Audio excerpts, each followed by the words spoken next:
Les deux grands sujets de l'introduction de l'intelligence artificielle au travail, c'est l'augmentation et le remplacement.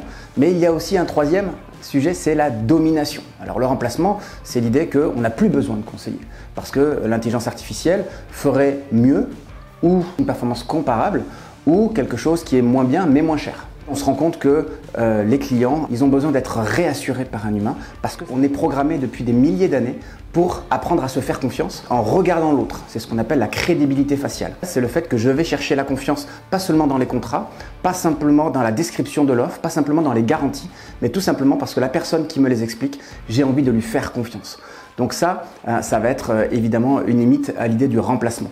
La domination, ça serait un conseiller qui serait toujours là, mais qui se contenterait de suivre un protocole qui lui est expliqué, qui lui est amené par l'intelligence artificielle, parce qu'elle a saisi des émotions qu'elle a analysées, et derrière, elle lui propose un chemin.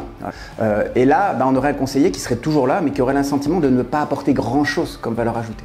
Par contre, le conseiller augmenté, c'est celui qui apporte vraiment quelque chose. Si on arrive à prendre le meilleur de l'humain et le meilleur de la machine, là, on a une augmentation de la performance. Et c'est intéressant à la fois pour le travailleur, pour les entreprises et pour le chercheur en intelligence artificielle. Aujourd'hui, on ne sait pas faire une intelligence artificielle qui comprend les données qu'elle traite, c'est-à-dire qui les relie à la réalité. Donc, on a une machine qui est très mauvaise lorsqu'elle a peu d'informations, parce qu'elle ne peut pas compléter ce défaut d'information par sa compréhension du monde. Par contre, quand elle a énormément d'informations sur les clients, sur un client, là, elle va faire des liens entre ces informations qui vont lui permettre de construire des schémas, de construire des profils, de construire des stratégies. Donc, on a une machine qui est nulle avec peu et très puissante avec beaucoup. L'être humain, c'est un peu le contraire. Il est très performant avec peu parce qu'il comprend parfaitement le monde. Et quand il a peu d'informations, il va compléter ce manque d'informations par sa connaissance du monde, par son intuition, par son bon sens, par son expérience.